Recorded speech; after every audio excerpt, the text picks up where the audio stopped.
محکمہ نادرہ ضلع چارسدہ میں عارضی بنیادوں پر عرصہ دراز سے کام کرنے والی ملازمین نے اپنے مطالبات کے حق میں احتجاجی ریلی نکالی۔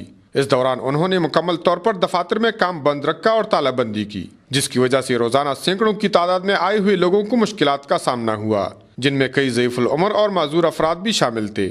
ریلی مختلف بازاروں سے ہوتی ہوئی پریس کلب تک جا پہنچی۔ پریس کلب کے سامنے احتجاج کرتے ہوئے ملازمین نے اپنی حقوق کے بارے نعرہ بازی کی۔ ملازمین کے ہاتھوں میں بینرز پر بھی مطالبات کے بارے الفاظ درج کیے گئے تھے۔ میڈیا سے بات چیت کے دوران انہوں نے کہا کہ وزیراعظم پاکستان کی جانب سے باقاعدہ اعلان اور حکام بالغ کی جانب سے کئی دفعہ وعدوں کے باوجود کوئی عمل درآمد نہیں ہو رہا۔ 10,000 ملازمین کو مستقل بنیادوں پر ملازمت نہ دینے کی وجہ سے عوامی خدمات میں بہتری ناممکن ہے۔ انہوں نے کہا کہ ہمارا پرامن احتجاج اس وقت تک جاری رہے گا جب تک ہمارے مطالبات تسلیم نہ کیے جائیں۔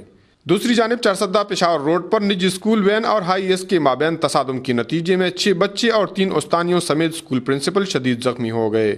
زخمیوں کو فوری طور پر ڈسٹرکٹ ہیڈ کوارٹر اسپتال چارسدہ منتقل کر دیا گیا، جہاں پر ان کو فوری طبی امداد فراہم کی گئی، جبکہ ایک بچے کو شدید زخمی حالت میں لیڈی ریڈنگ اسپتال پشاور منتقل کر دیا گیا، جہاں پر اس کی حالت نازک بتائی جا رہی ہے۔ کفایت اللہ، اے نیوز، چارسدہ۔